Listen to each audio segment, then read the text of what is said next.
حل قصه وجه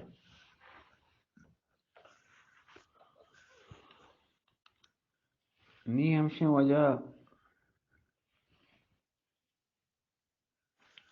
این وجه کجا آمد استگته خواجه کاوش پرچه نشتگه او بیا بریم بالاخره بساط جمع کتو کجا امیر ارسلان مثل شی آدمان گرمکانی پیما اوشی هیدی چه چهار طرفا رد بغز اوشی گوٹا گپتگا نه زورا چرند مردم شهر درو در رفتن اجتماع کتو امیر ارسلان و خواجه کاوس گو پرچه نشتگه ماتوان بیا بریم यहाँ रफ्ता वजह दरवाजे का सरा में सिक्कू सरा उठता था कि सोरना और शेपुर वजह हर नेम गचे आवाज और ढोल और डिम्बुकानी और सुरोद और साजियानी शुरू हुआ तो हर नेम का साज सोरना जनगा था वाह ये हमोदस ये सिक्कू सरा दीवारी के सरा रफ्ता उठता था रफ्ता मदा उठता था कि सदा आवाज में ढोल और सोरनानी हर नेम गचे आवाज पैदा कर و دید که اولا همه ساز و سرنا ڈول جنوکانی آواز آت کن ای رومب که گوست پدا سوار نظام آت کن آگوستا آنی پشتا پدا دوساد اسب و لگام آوتی من زین آنی طلائیں همه پیما که رسم بیتگا تو ردیپی پیدا کن پشت سر آهان چم امیر ارسلانه با یا آفتاب جمالی 18 سالین بچکی اکب که چه حسن و جمال و جوانی و شجاعت و قدرتمندی قد و ترکیب اوشی ماتا آ دور زمان کا چی مردین چوک بارسه وجود نیارتگا اوشی اگر یه نقاشی هستی مانی نامینی هر جای مانی نام کتاب تو که ہو رہی مانی نقاش اوشی سر چه کبرا اگر در بیاری یک تصویر خلق چم میں آئی گا نتونتیم بکشینی هنچون خوشگلی بیتا صورتی چون مثل ماه و همه پیماوش وجه پادشاهی لباسان توکا تو گوهر دور گوهر زهمی هم پا سرینه بسته کلاهی هم با یک طرف سر گوشه ایر کتگا چپ با زین مرکب سر نشتگا و بزرگی و دانایی و شجاعت چایی دیماچی چه دیر ظاهره و طرف دست راست شمس وزیره و من طرف دست چپا کمر وزیر سوار مرکب وجه سواران هم چو دسته گل من پشتا سر امیر هوشنگه گا پیدا کتن کمر وزیر و گاهی گون کمر وزیر حبری کو گاهی گون شمس وزیر حبری کو چم امیر ارسلان و چه امیر هوشنگا که حسن و جمال جوانی آئی دید آئی با مردی پسندی کو گومتی گوا ای دل گاپه بی پادا دست چه پادشاهی کشت با عشق یک جنک پرنگی با صفتا بی صفت با پرنگات که آئی هم چه احوالت ایگا هیچ خبری نیستن که تو که تو چه کاریه منا هم که ندیدتگی گو پجام نیاری منا با خونا منیگا تو نیگه و ماز ای که ای جوانا گو ای حسن و ای خوبصورتی بگندی مزانو آئی عاشق بی آئی جنین بیتن ما هم باید در قیامت چه عشق آئیگا بمرون داگ آئی من دل توکا مانی اگر هم پوترشا با امیر هوشنگ جنک بدم و یک وتی کشک دیگه چاره گوره مانا نیستین دیگه بهانه چه چاره بود سرا مثلا بکش شما چون که امیر هوشنگ بسان دروازه که رسه چم کمر وزیره با امیر ارسلان کپ که من دست خواجه کاوس اوشتاته گد لیکن رنگ آی صورت توکا نمانتگا زنه چو آس پیما کول گپا چما آئی وشی آس مردم دلا بکر پیچتو همه وڑائی وشی ملور اوشتاته وجا چه خشم آگوشی یعنی مانند چو شعر خشم آلود خشما پر را مثلا چو مثلا روک با امیر هوشنگ ما چاره گیا پشت کمر وزیر لرزد وطاری به امیر ارسلان رسید و گوشتی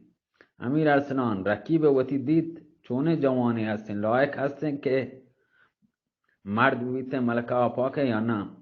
تو یارم بغلا بگریته یا نه امیر ارسلان چه خشمان نزدیک بود که خنجر با وط بجان لیکن هیچ چی نگو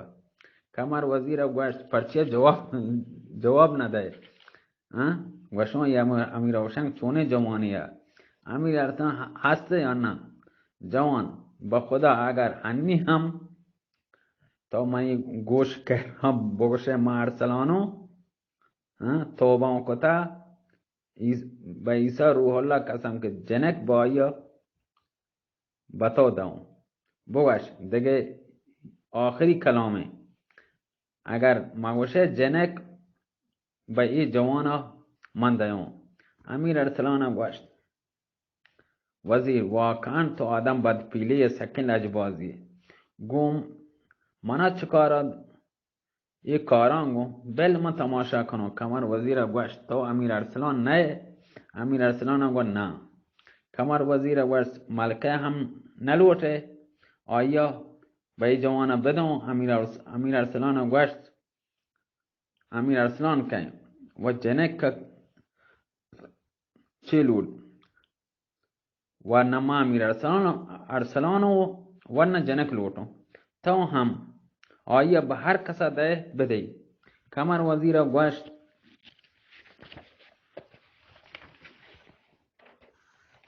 کمر وزیر گوشت پس تا به جلال خدا قسم دیون در بارگاه هم بیا بگند بدتی گونتو کسیا کاری نیسته همودا بوشت بگند با کوریتی چما کاری کنو که پادشاه ملکه با ای جوان بدن چه مرچی ما سیره وقتی من بندبسته کنو که سیر شروع بی امیر ارسلان گوشت هر کسا لوٹه دایه بده پس چه امیر ارسلان رفتن تماشا خانه دید امیر هوشنگ کمر وزیر و شمس وزیر گو امیران داخل دروازه بیتن امیر ارسلان چه سکوه سجا چیرات خواجه که او سبا پرزن هنی که تو تماشا کده دیگه وشتک در لزوم نیست بیا با کاوا خانه رنگ امیر ارسلان گوشت شما بروی من وقت با بارگاه رو بگندم چی بی خواجه کاووس هرچه پریاد کو که مرو پایده نیست امیر ارسلان با دنبا سوارانی بر راه کرد رفتن داخل میدان بیت و این خبر در حرم با گوش ملکه آپاک و سایر ما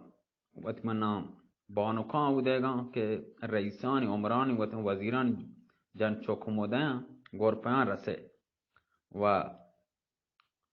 تمام با میدان واسطه آتکن که بچارا امیر هوشنگ چونه جوانی هستیم برزا چه سکن لوگانی سراچه و تمام با گندگ امیر هوشنگ رفتن کنیزان یک خبر برز ملک آپاک رسیند که پادشاه چوکن پادشاه گلریز با خواستگاری شما اگه پیدانگه رنگ چه دیما جنک پرد انگار که نه گنبد آسمان گوشی گوت که با کله آیی جته کله سکن پاروکلکای جت خواجه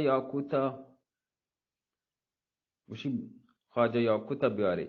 کنیزان تاتکن خواجه یاکوتا آورد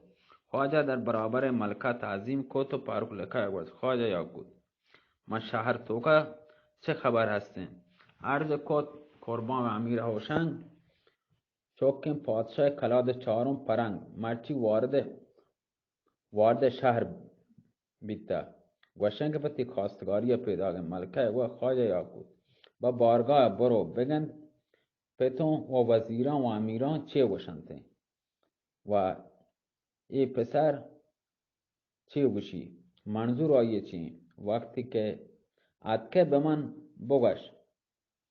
و ترا ما انام شرندم. خواجه یاکوت تعظیم کو عرضی کو به چمان رب ما بارگاه و اشتاد چه دهنه میدان امیر روشن و سواران داخل بیتم و بارگاه رستم چم آل حرم چه پشت پرده با آفتاب جمال امیر هوشنگ. اوه کلیپ مزن بی ما سروش نیم چینچو کلیپ دکده شده لاتی واجوشی پچ نبا مانی حیران چینچو دکتی دیم بده سلامت باتی ما حیران کتا بله خیر یه 10 دقت نیم چارو برای پچ بیشوی برای نه سلامت باتی.